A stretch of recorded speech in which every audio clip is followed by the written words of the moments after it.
All right, 3, 2, 1.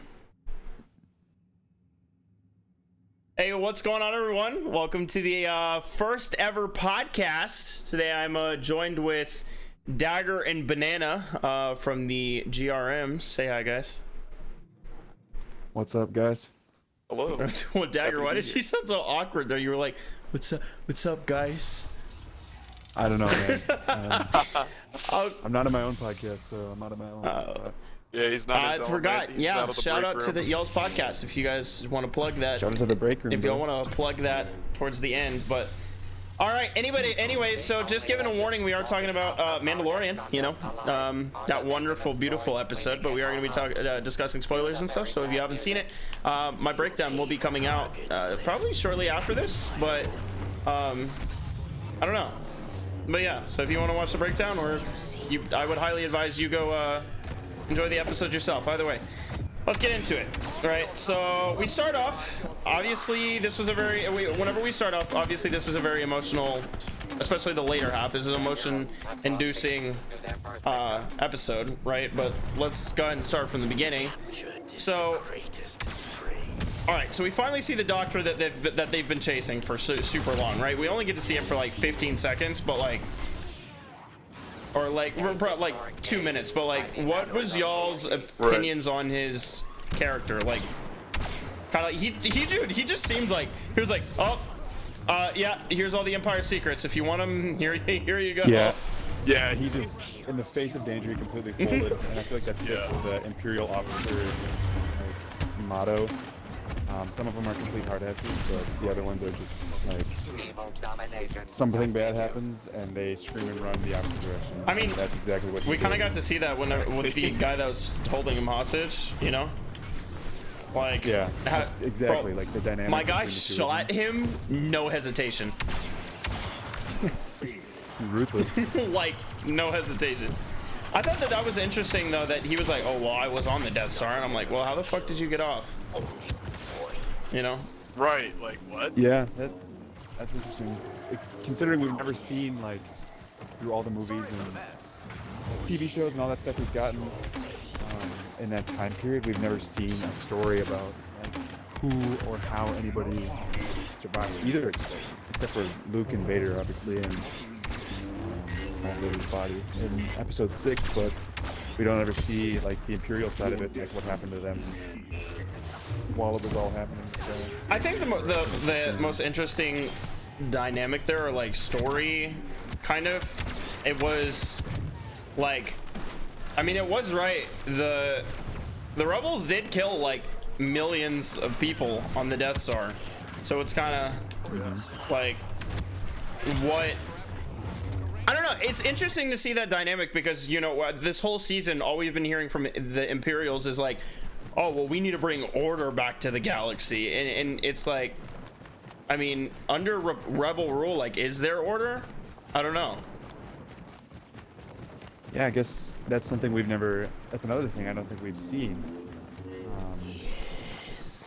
But like you were saying, I found it interesting that when you think about it, the rebels really did kill a lot of people on the Death Star, but it's that contrast, I guess is the word I'm looking for, between the rebels seeing the Empire using the Death Star as such a powerful and violent weapon, but destroying it did the same thing. Damage. And then you get to that who was right and what cause. I don't know. It's very interesting. A story that we could maybe see in the future, possibly with that officer or that scientist, with him being, I mean, like, under the Mandalorian gang control. Did we see what happened to him, by the way? No, I think, well, the next part we see, if we're gonna go chronologically in the story, we only see him in that one spot where he's talking about the ship, and then I don't think we see him again. I don't think from what I can remember. No.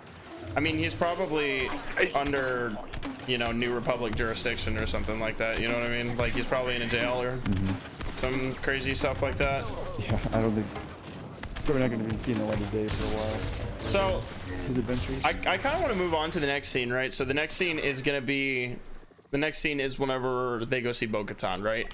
I think that's like, Yep. so I just kind of want to get y'all's opinions here, but what did you guys think specifically about like the dynamic between Boba and whoever the girl was, like the other night owl? I kind of thought that was entertaining because I mean we didn't really get confirmed whether or not, you know, he was that Django was like a Mando or not, and that's kind of like a question that a lot of people have been asking recently. But I'm just trying to figure out kind of specifically, I don't know, like it's the, like the elitism almost, you know, of Right. like of the Mandalorian culture. It's like you're not a Mandalorian. He's like, oh well, my father was, and then she was like, no, your father wasn't. So it was like, I don't know. We've seen it a few times in the Clone Wars too, where we see people said Jango Fett wasn't a real like Mandalorian. So I don't know. I thought it was interesting to see, like, beyond just the story of it, but the fight between the two of them. How obviously, like, Boba's much older than his dominant days in the original trilogy, but the way we saw him handle that group of stormtroopers in what 2 episodes before that, Yes. and then to see oh him my just God. to honestly get his ass whooped by that other Mandalorian last night was kind of like some sort of aging happened in the 2 weeks between the scenes, but I just thought it was interesting to. I don't think he got his like. Well, I he think didn't he got his ass whooped, but No, I think but- it was pretty. I think it was pretty even, honestly, how they I think portrayed if the that. fight would have gone on, he would have come out on the bottom. Oh, you'd have been but- hurting. You'd have hurt, sure. So. I just thought it was interesting to see how, like, obviously she's like younger and more mobile and whatnot, but just like you were talking how she claims to be, well, she is like a true Mandalorian, and they claim Boba isn't, and then the fight is still evenly matched for the most part. But the way I saw it, I guess, was her getting the upper hand. If that was some sort of plan from the get-go when they wrote it, to have it evenly matched, where they're still arguing about who's what and what isn't. Right. But yet they were still fighting pretty even. I thought it was interesting to see. So. What about the fact that earlier in the season, too, that they're talking about, oh, you're one of, you know, the old, what do they call that? The old Mandalorians or whatever. The true Mandalorians. There's not many of you left. Yeah, the true Mandalorians. Like, that's not how they are anymore. In that kind of sense, too, it felt like that they were calling, you know, Din not a true Mandalorian anymore. Right. Well, like seeing a so, different perspective. I don't know. Right. I think it's kind of. Seems like 3 sides of the ball to me. I think it's more or less like we kind of get this like elitism between like what was the Watch and like what is this creed that Mando took and all this other like crazy stuff versus kind of what Bo-Katan is, and then you've got people who just kind of sport the Mandalorian armor like, you know, like the others. So I don't know, it raises a lot of questions about Mandalorian culture and like what is a true Mandalorian, what constitutes it, like who is what, and it's kind of interesting. And I think this episode, let's be honest, this episode like asked a lot of fucking questions, and we didn't really get a lot of answers. In fact, it kind of like this episode kind of ended And on purpose, I think. I feel like it ended abruptly almost. I don't know. Right. I would say so, yeah. Once we get there. Yeah, I mean, 100% I agree. Ended so abruptly. I think they did that completely on purpose. I mean, the whole Disney, what was that, Investors Day and all kinds of stuff. They're rolling out content like no tomorrow. There's more coming out, you know, next year than in the past, 40 years. It's insane. I think that episode was honestly, like as a whole, we talked about just there about having a lot of questions and not a lot of answers. Definitely something I feel that was done on purpose, considering. I mean, it was Jon the Favreau, characters man. we've Like, met. if we know anything, if we know anything, like, he likes his surprises. yeah, I mean, if we know absolutely anything, we know that it's like he likes to keep people in suspense and that sort of stuff. But anyway, let's move on to the actual like them breaking in. So Sure. the Dark Troopers. Like, I think that's probably. But I mean, we obviously know all this confirms is that stormtroopers aren't shit. Right. You know, stormtroopers do absolutely nothing in this universe. They're just as useless as they were. But let's talk about Dark Troopers for a second. Like, I don't think I've actually been intimidated like that in a while. You know. Scary. Dude, I remember, Banana. I don't remember if it was you, but like you, like I think it might have been Chief, but like everybody though, there was one person that every time they appeared on screen, it was like they were like, oh my god, like these things are terrifying. You know, like the music to go with it too really set the scene for me. Oh, 100%. Yeah, I mean, I can agree to it. I mean, they kind of finally touched on what a lot of people were asking too. It's like, oh well, what phase are these guys? I mean, it was pretty obvious for people who didn't understand. Like, they actually like understood. Oh, hey, this is you know, this is a phase 3. We kind of took the only weakness, which was the human, out of the equation. And I mean, if you look at it, I mean, that's a legitimate statement. Like, these things operated with such like ferocity. It was kind of crazy. I mean, even that one, whenever he was fighting, whenever Mando was fighting him, it was just kind of like, I was like, holy shit, like Mando's not gonna win this. No. Well, we were saying too, like earlier in the episode, we're like, man, this is going way too smooth. Like, something's bad's got to happen here. When he started fighting him, and I was kind of thinking in the back of my head, like, if he's struggling this bad with one, he's got a whole battalion of Dark Troopers waiting on that side of the door that's gonna bust in. And I don't think if it was for that airlock, Mando would have been coming out of there unscathed. I mean, we high key knew that it was gonna be, we high key knew that it was gonna be like one of those things where, like, they were gonna be able to fly back. Like, didn't we instantly say it? Like, oh, we've seen it. That was 100%. Like, that was too easy. It was too easy. Yeah. So. Well, we were like, I even said it. I was like, what was it, last episode when they kidnapped Grogu? They fly up to the ship. Why didn't they just do that? Yeah, Grogu. Yeah. Why didn't they just activate that before getting sucked out? But they came back ultimately. So. I think that there was a lot to this episode that kind of, I don't know, that they touched on, and it didn't feel. I think. Let's talk about the big one already. Okay, Luke Skywalker. Like, let's talk about our initial feelings. Like, what did you guys? We knew it. I mean, you heard me last night. I screamed as soon as we saw the X-wing. Tears of joy were shed in my place. Bro, yeah, as soon as the X-wing popped up, Hawk is like, "No way! No, is that who I think it is? No way!" Dude, I really was like that. That's pretty much how it went for us. Well, because the thing is I saw a single X-wing, right? I didn't see more, and then all of a sudden it's like, identify yourself, and then it doesn't identify itself. I'm like, bro, it's him. You know what? And you already know. Yeah. Right. You already know what's happening, dude. Like, it's Luke Skywalker. Oh. Yeah, that was how it went for us. Seeing that X-wing come across, like, through the windows, was just. Yeah. We had like 7 guys in our party, and I don't think any of them sounded like chills. 17 to 25-year-old men or boys. We all sounded like 13-year-old girls, just screaming. Like, well, I mean, for 3 a.m, there's something that, like, there was something that this episode did to me, man. Like, it literally made me feel like a kid again. You know, like, it made me feel like the nostalgia was that 6-7-year-old kid that was, like, I mean, all right, to give you an idea, bro, like, so Revenge of the Sith came out on one of my birthdays, right? And I ironically, I went and saw Revenge of the Sith in a Darth Vader costume. I didn't. Yeah, right. Now imagine that.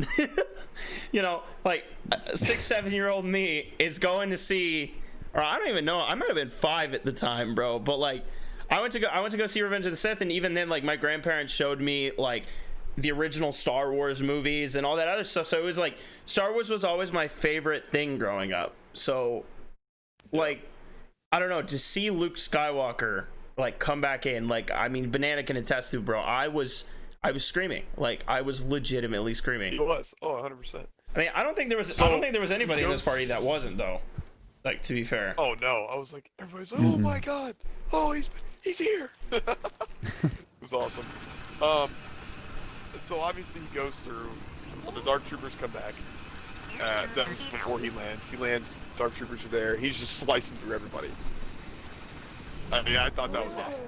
That was It was Rogue honestly One. so- It was literally Vader so in Rogue freaking One. cool. That Literally. callback was incredible.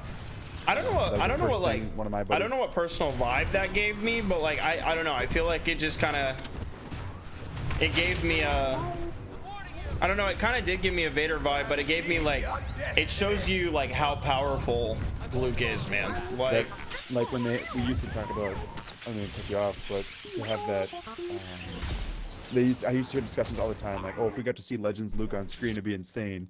Like, Legends Luke is so powerful that he could, you know, he's the most powerful Jedi we've ever seen. And I think that, obviously, the timeline would show that this is right before he kind of reaches that Legends Luke potential. So to see that on screen, like, as in its beginnings, was incredible for me. Like, watching that was just pure enjoyment and satisfaction, to be honest. It's the best way I could describe it.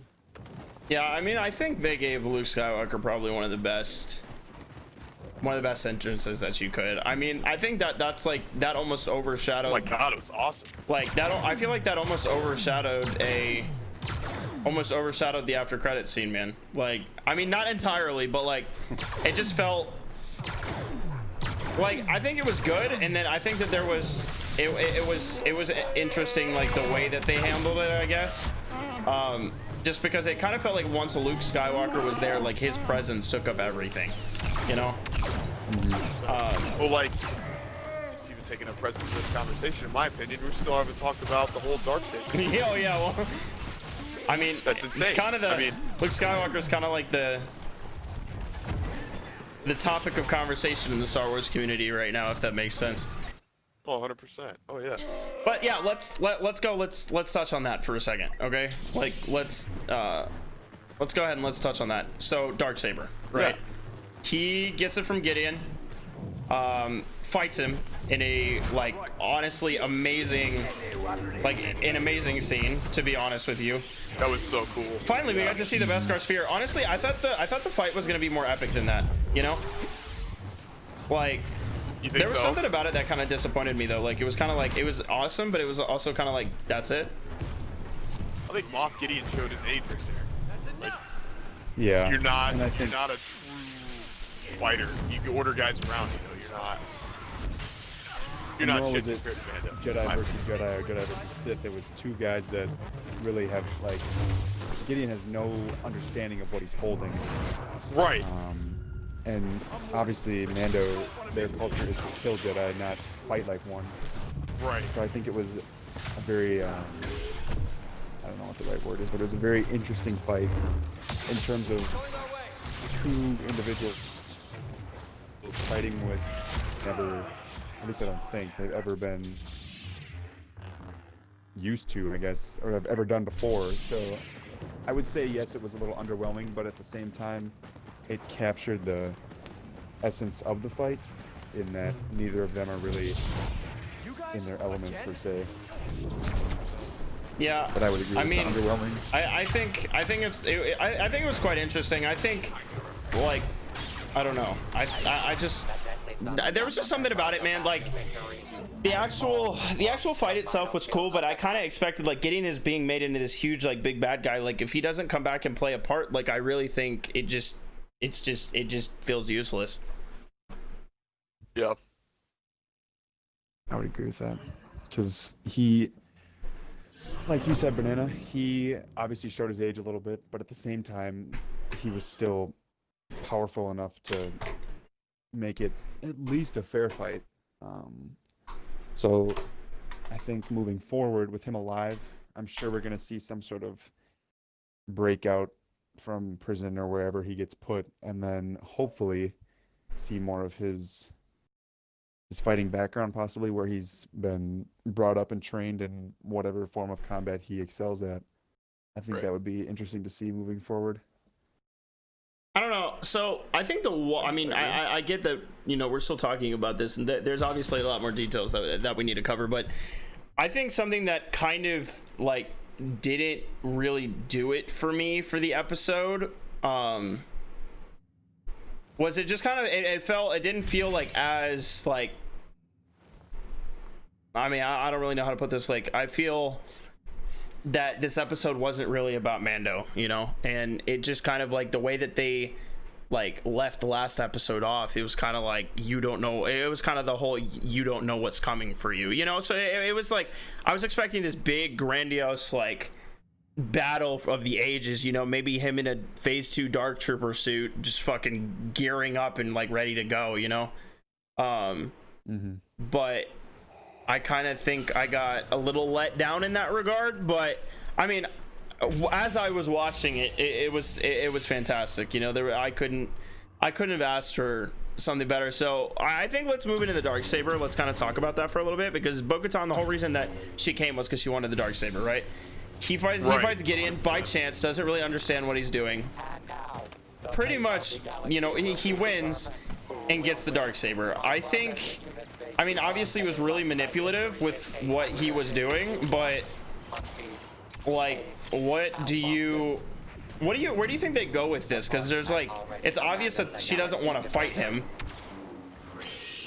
but right.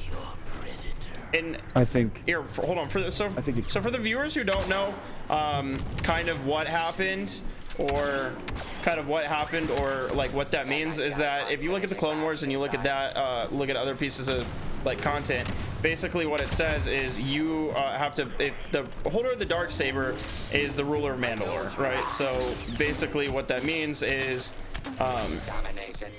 since he bested the guy that has it, Moff Gideon, is he not now technically the ruler of Mandalore? And like, let's talk about that and the implications it brings. I think it's crazy. I really think there's a lot of ways they could go with this.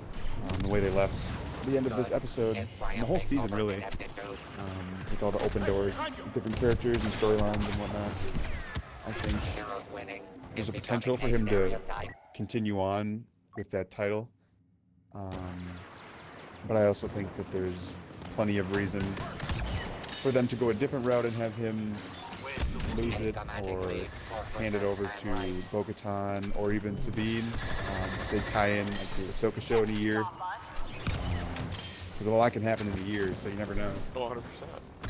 But I think there's a lot of different routes that can go with that, and I don't know if I have one prediction set in stone like that I'm on board with. So I'd like to hear. I don't think you could have one prediction. I mean, there's multiple, like you said, there's multiple routes. I mean, it's great for us Star Wars fucking theorists, man. 100%.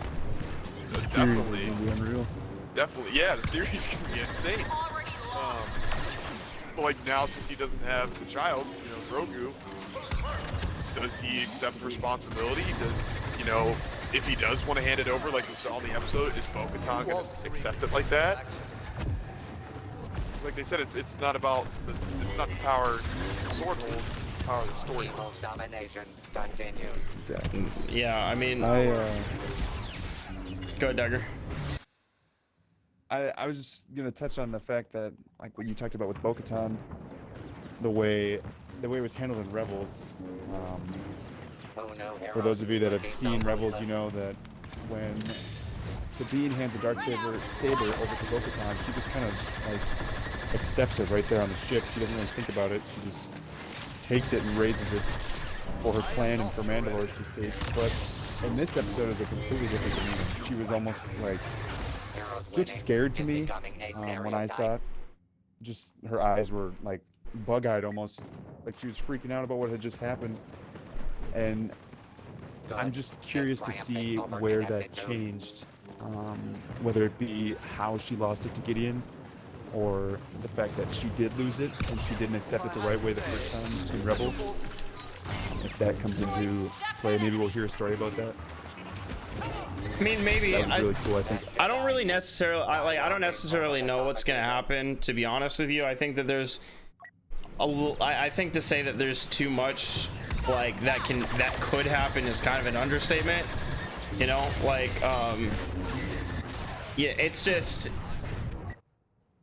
I don't know, like there's so many possibilities, man. Like I honestly think that the next season is it's been playing around with it, but I think that the next season is 100% just gonna play around with the simple fact that I think, you know, with the simple fact that I personally think that they're gonna want to retake Mandalore, because I mean, they wouldn't keep playing around with these ideas otherwise.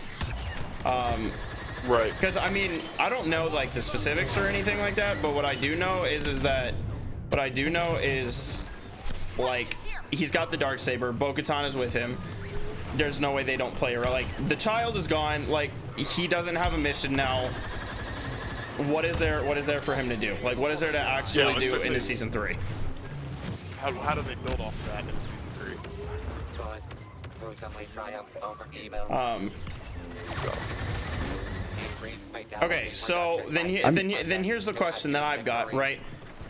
Do you think that we're going to see how Sabine lost the Darksaber in the first place? Like, this woman has lost it like twice already, so like, I think that would be something, especially like you said, if they go the siege of, or retaking of Mandalore, I should say, not siege. But if they go that route, I feel like there's no way we don't see it, because that would have to be how she loses it, is in that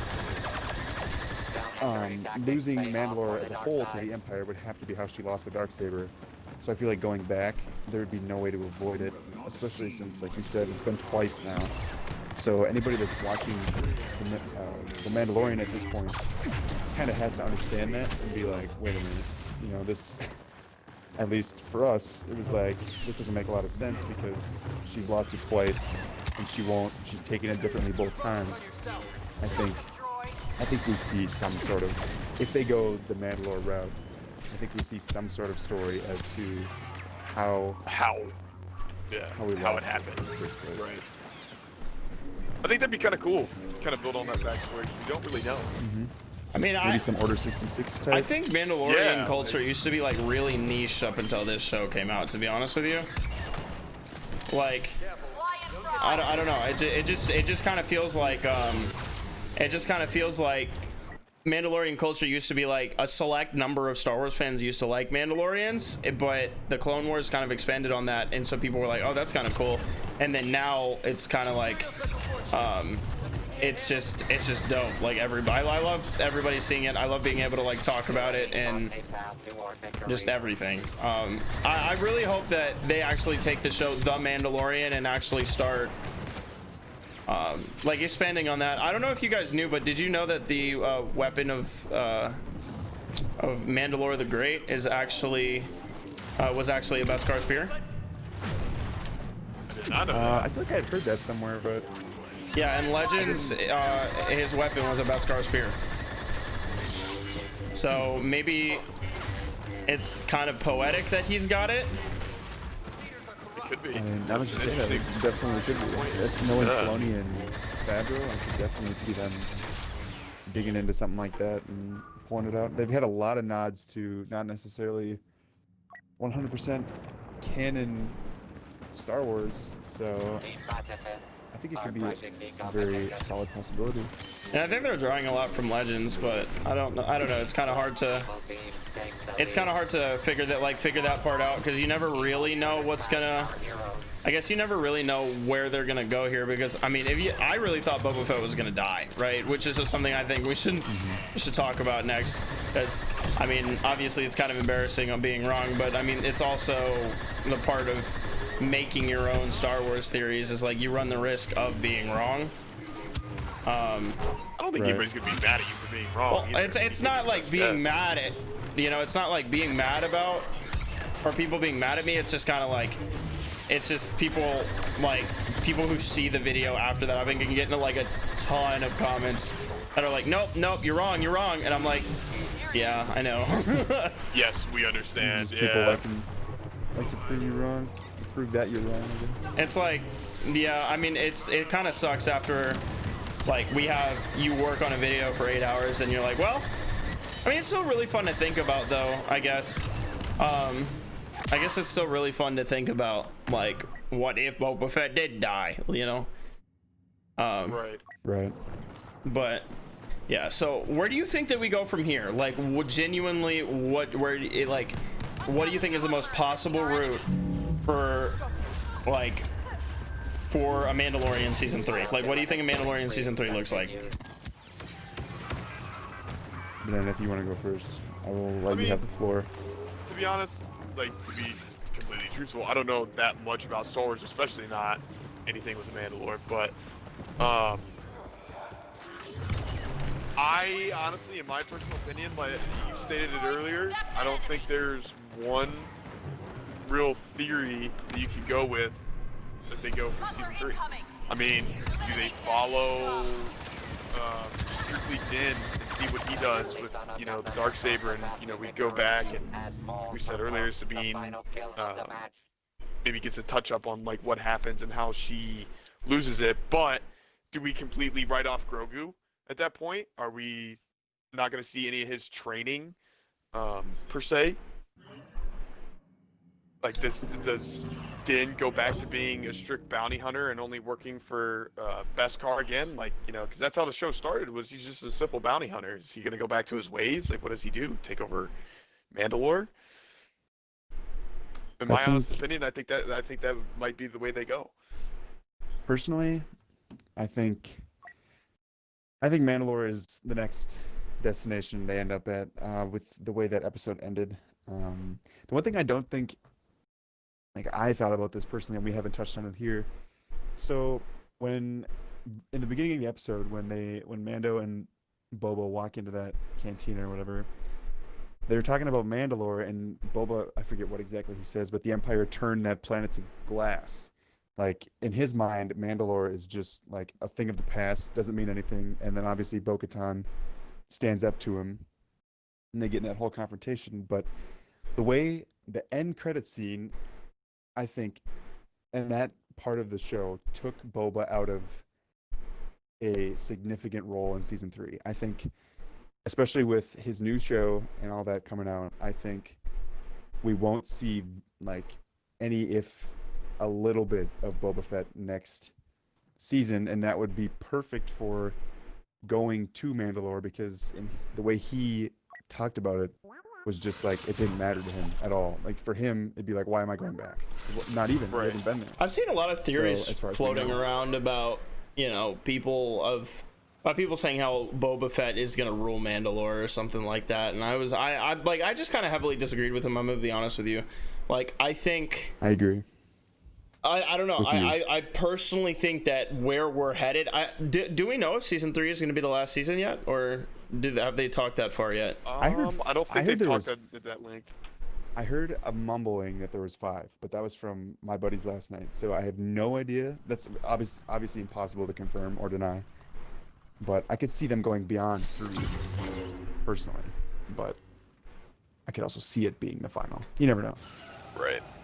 Yeah, I mean, like, we take one of the primary components out of, like, we take Grogu out of it, right? So, like, out of the show, like, where do you go from here? It's kind of, I think that was the most shocking thing. We kind of, like, knew it was gonna happen, but like, we kind of knew it was gonna happen, but we never, I don't know, like, we just kind of, I kind of thought that the show was gonna end on a cliffhanger, you know? Like, I didn't think, and I mean, in a way it did, but I don't think the actual show ended on a cliffhanger. I think it ended with a lot of unanswered questions, but it kind of... There's a lot of uncut ties, 100%. I agree. But the main storyline, in a way, has been summed up. Because that was the whole show, was, I've got to get Grogu to a Jedi. Mm-hmm. I mean, that's exactly what he did. Opening the doors for who knows what coming forward. What do you do 3 more seasons with new stuff? What is your take on the Ahsoka episode when she was like, I can't train him, he's got too much fear? how do you guys take that with going forward with Luke wanting to train? I feel like this could possibly do something with.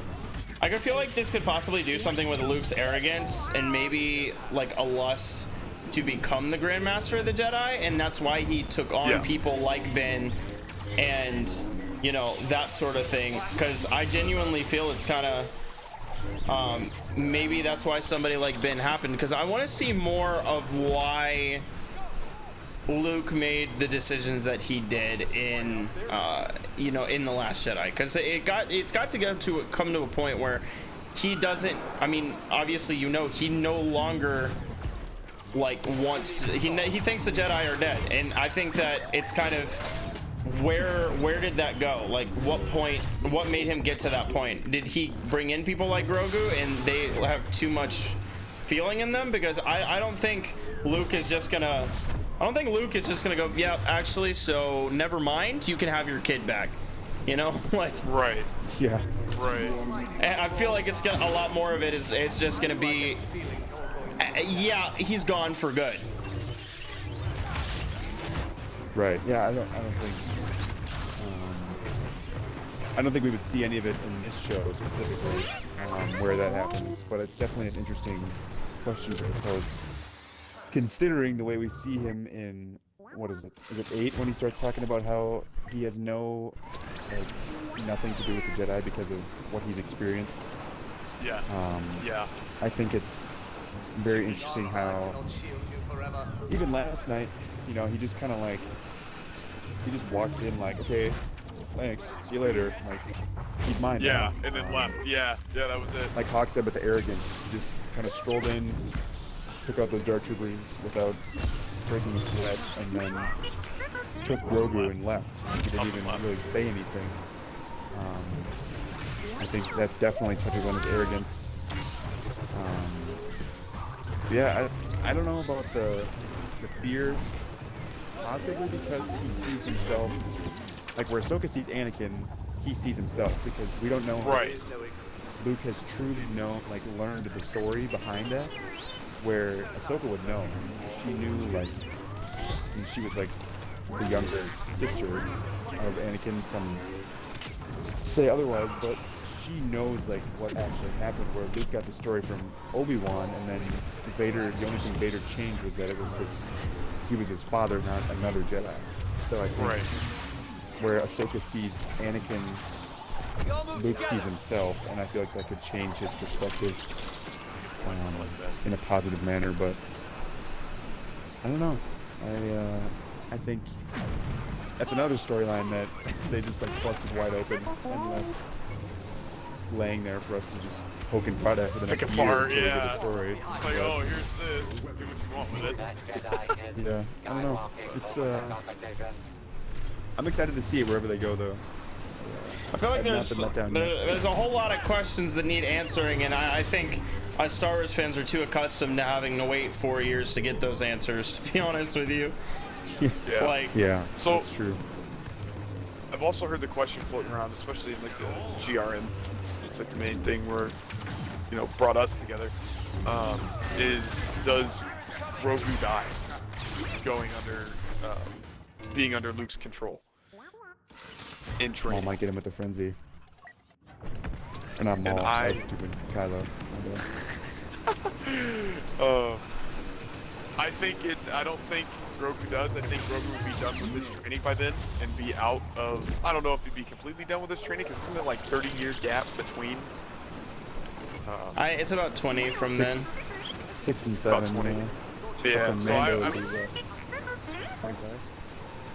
something like that, yeah. I don't know. I think, Anyways, well, because this takes place six years after that, and then the First Order rises 30 years after that. So, I mean, we're seeing a lot of. I mean, like, let's go back to an interesting small detail of whenever he said that they were working on cloning technology to bring order back to the galaxy. That's obviously to bring like Palpatine back. Like, yeah. 100%. Like, I mean, they even mentioned things in the second to last episode where they were talking about Project. What was that? Operation Cinder from Battlefront. Yep. Yeah, so I thought that was really entertaining. That they're kind of bringing in a lot more things from the universe and kind of mentioning them and confirming their existence. But that also means that we always knew that the Battlefront 2 thing, like the Battlefront 2 campaign, was canon, right?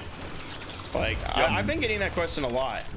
Like people were like, wait a second, that's canon? And I'm like, why wouldn't it be? Confused. Yeah, I don't know. I think I had something to say, and I feel like what it was. Well, You guys can keep moving. you old man. Shit. Yeah, literally. My brain just got fried, but there's gonna be something good too. But anyways, we can move on. We'll come back to it. Yeah, so I don't know. I think that there's a lot that they can do with this upcoming series, like all these upcoming series and stuff.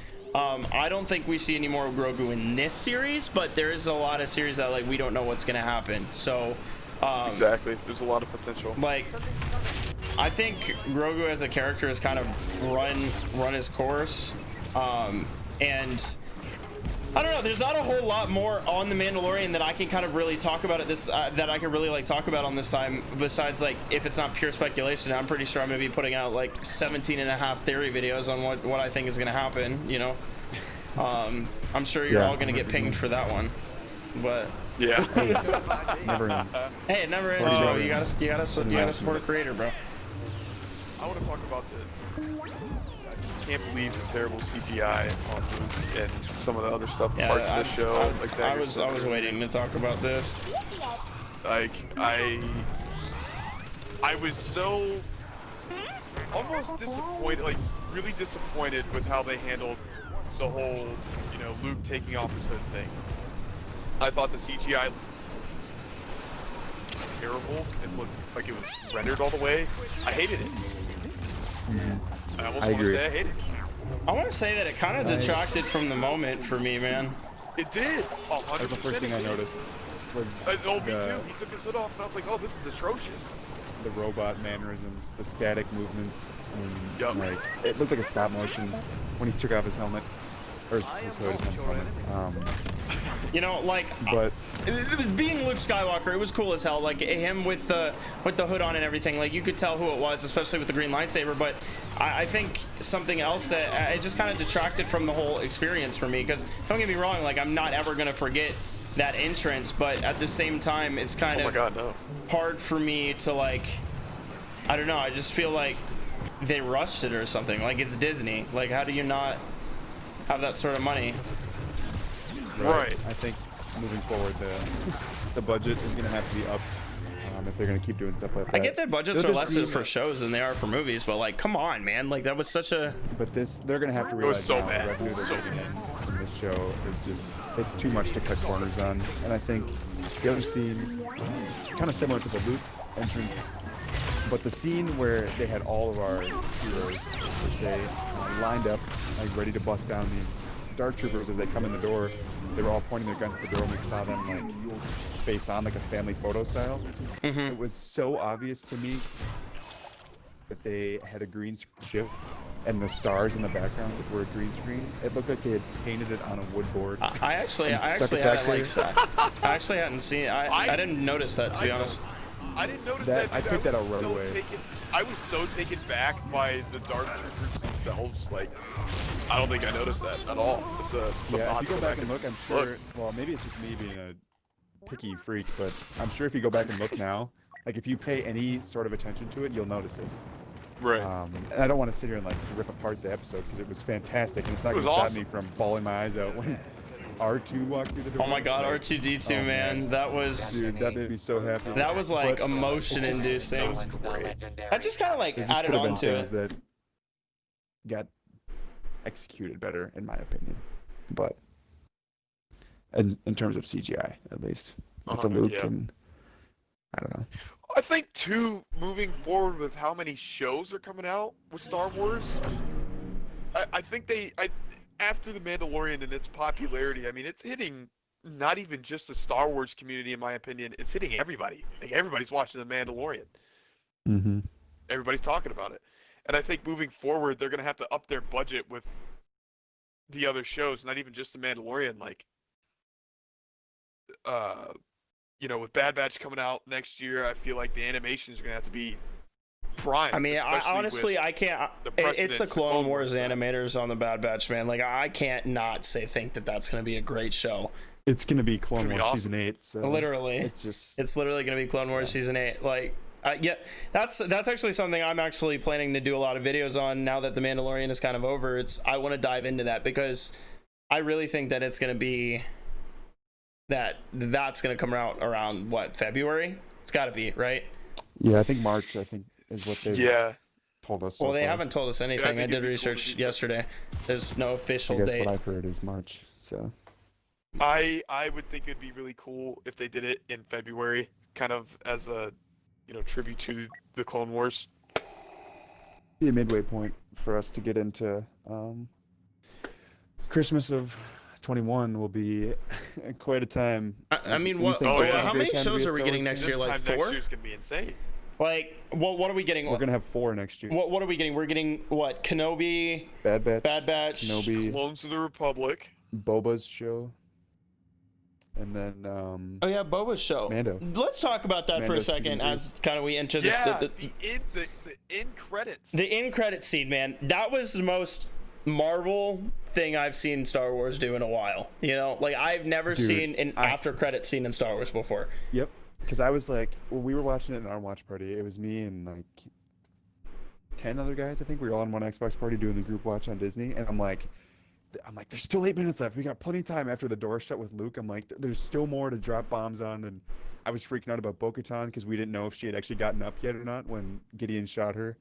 We said the same thing. We said the same thing. We were like, bro, like, hello? Where did she go? There's 7 minutes left. There's got to be something. And then they went to the credits and everybody's like, no, oh my God. So I like flicked up my mouse and it caught the corner of the screen on like the scroll bar at the bottom. And I saw a scene of like Boba walking down the stairs. I'm like, oh my God. I was like, there's more. And everybody's like, don't say anything. Don't, like, whatever you saw, don't say it. And I was like, I'm not going to spoil, but there's more. And that, like, instantly I thought of Favreau. And I was like, well, duh. Like, that's Marvel's specialty right there. Like, it's like Marvel Star Wars. It just made sense at that point. But the scene itself is awesome. Like, so that's got me excited for that. Let's break that down real quick, right? So we see somebody coming down. We're like, hold on, what the hell's happening, right? You see it, all of a sudden, boom, Finnick coming down, actually shooting everyone. Like, so who? Okay, hold on. Who was on the throne? Like, was that the guy that? Like, was that the guy that like sat next to Jabba? Jabba. Like, was that him or was he dead? Because I thought he was dead. No, I'm pretty sure it's him. I mean, it looked just like it sounded like him too. So, just a fatter version, obviously. But I'm pretty sure that was his right-hand man. Because I guess I don't remember where he was at when Jabba's sail barge blew up in 6, but I mean, there's no way it wasn't him. It would make it's the only way that it could tie it in, had to make sense. But yeah, I don't know. Like, I thought it was interesting. I mean, his ass got shot, but like he was like, Boba, like, nice to see you, and he was like, he just looked at him and he just shot him. Like, I was like, that was the most Boba Fett thing ever. But like, okay, so if we talk about this for a second, right? Boba Fett now sits on the throne of the Hutts, which technically means he just became king of the underworld. Yup. And my man's really came in and took that in 20 seconds. Like, which is confirmed. So something is confirmed, which Boba, it says the Book of Boba coming soon, right? And that scene is directly out of a comic book. I forget what the comic's specifically called, but that just got canonized. So it's like, I don't know. It's really what they could do with Boba. I really hope they don't like screw that up. I mean, I don't think they will, but there's no way that it's either. Is Boba Fett getting like his own show? Like, is that what that meant? I think so. I'm sure it is. Honestly. They wouldn't change the Mandalorian for that. So. Honestly, and I'm really excited for it. I've always loved Boba Fett in my, just personally, I think he's a fantastic character to build on, and they've never really built on him, in my opinion. Pretty good. And I think it's like a great opportunity for them to seize. Yeah, I mean, I think there's a lot of people who like Boba that we just don't know about. Do you think I Boba's think getting it's his going own off the show, or do you character. think that, like, we're gonna have, like, a season or something out of the Mandalorian called the Book of Boba Fett? I think it'll be his own show. They've been hinting at his own show for a year now. I feel like I've heard rumors about that from like big theorists and Star Wars content creators on every platform. I've heard that there's rumors of a Boba Fett show coming. Like, could be next year, could be 2 years from now. But I think with the Mandalorian, obviously the way it ended last night, and just the Mandalorian culture that is now like, it's like a culture shock for Star Wars fans. Whether Right. it's us or the 6-year-old sitting in the living room with his parents, his or her parents, watching last night. The Mandalorian culture has now been popularized to the point where a Boba Fett show, his own standalone show, alongside Mandalorian, I think would be one of the biggest money makers in Star Wars recent. Capitalize on that. Huge. Oh, 100%. Yeah, So I think it'll be his own show. I think a Boba Fett show could be interesting, but now, like, I would have, and like starting the show, I would have liked to see him be like, that's how he gets king to be king of the underworld, like, you know, like I thought he kind of left the show a little too preemptively. My man's just jumped out, like, I don't know, it was kind of, it was weird, like it was weird to look at. I don't know, there's a lot to think about if you look at it subjectively. Like, it's an amazing show, and like we're obviously blessed to have all of that. I just think it's like they need to be, they have to expand on some of these things, or else it doesn't really make sense. Right. And they can't just do it with a bunch of different shows. They got to do it in like, some of that stuff can be explained in like season 3 or hopefully season 4 of Mandalorian, but like that Boba thing, I think that makes the most sense. I never believed in that, him becoming the ruler of Mandalore. I just never really saw that, especially the way we saw it end. Like, Mandalore's, the last time we see a ruler of Mandalore is Maul. is it Rebels though? Because he's still, I guess he comes back, but I don't see him taking on that role and then completely changing the way Mandalore is operated again for whatever it is, the 4th time now in between the Clone Wars and Rebels. Mandalore has to be like the most like unstable government I've ever seen, man. Like, yeah, I just don't see, I never saw him coming in and be like, all right, well, this is mine now, so this is what we're gonna do. Now, being king of the underworld, like you were saying, that I could see him like thriving in, just because that's like where he's always been. His roots, when we first meet him in what, 5, right? He's just this mysterious figure that operates through Vader and Jabba contract. I just think that's a perfect place for him to be, and I think it'll be very interesting to see how they go about displaying that, whether it's in a show or in like 3 episodes in The Mandalorian and whatnot. So yeah, for sure. I think that there's a lot that they can play with. I mean, especially kind of moving into everything else, but kind of moving into the closing statements, I think number 1, it's the best time to be a Star Wars fan. We can all agree on that. I think that's like the best thing we could possibly do. Like, I don't know, it's just, especially being a Star Wars content creator, it's just kind of like, now it's like there's so much to talk about and so much that's going to be happening like next year and in the next 3 years that we haven't really got, because we get a game in between movies, and then obviously we knew the last trilogy, like, it would take 2 years to come out. We were getting maybe one movie a year to talk about, and then The Mandalorian obviously came out for these last 2 years, so I'm kind of glad that they're moving more into that. I'm interested to see what they do. I hope they're not overstretching themselves here. You know, there's a lot that could go on. I'm most excited for the Bad Batch because, you know, the Clone Wars is fantastic, and I think kind of they're really exploring this fall, like the time that happens between the rise of the First Order and the fall of the Empire, you know. Very interesting, very like lore ridden. There's a whole lot going on. I mean, you got the Ahsoka show, right? Maybe we see live action Thrawn, right? Maybe we're gonna finally see which I personally hope is played by Benedict Cumberbatch. I really hope that, because a Benedict Cumberbatch Thrawn would be, oh my god, can you imagine? That would be cool. Like, especially his relationship to Disney as well with the whole Marvel scene. That would be really cool. I don't know, man. I feel like that would be, oh man, I just feel like that'd be a dream to see him.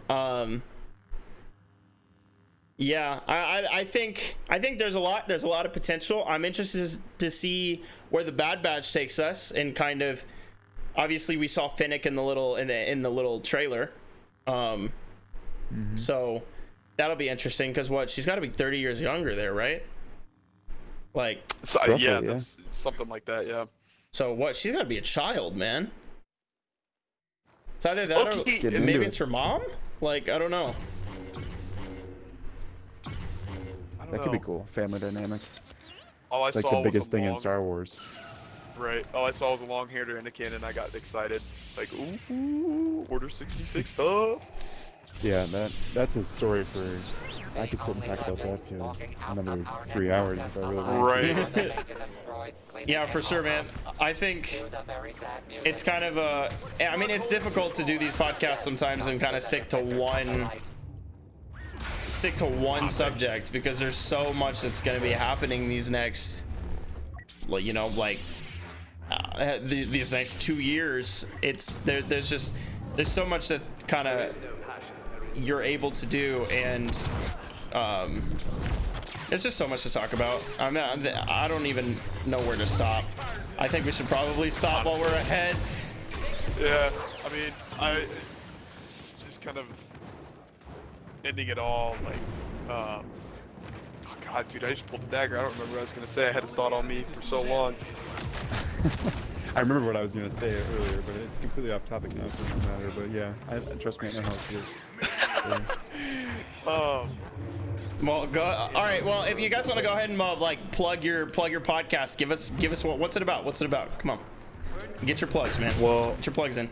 My podcast. Fixer and I, who is one of my buddies from the GRM, like all three of us here have met each other through the GRM, and Fixer is one of my good buddies. We, every Saturday at about 7:30 CST, roughly, host on average about 2 hours worth. We bring a guest on from the GRM. We talk GRM life, how Battlefront and our Milson, where we're from as a whole, has changed them as a person, the people they've met through this Star Wars community as a whole. Star Wars shows, like we talked tonight, we talk about that stuff every once in a while. We just kind of get into really wherever the night takes us. We play Battlefront, GTA every once in a while, with like a bunch of our buddies. We get playlists going, so it's entertaining to watch. And the conversations are always fun. Always keeping people in the loop. Yeah, Hawk, I could send you a channel link if that's a thing. Yeah, I can go. I'll go ahead and drop that in the description, description type thing. I'll go ahead and drop that in the description. But you know, everybody, thanks for kind of tuning into our first podcast. Tell us what you tell me what you think that I can do better, and or what you liked about this podcast. It's unnamed as of now, but I'm sure it's going to be named by the time it gets edited and uploaded. But either way, everybody, thank you so much for watching. Hope you guys have a wonderful day, and like always, I'll see you in the next one.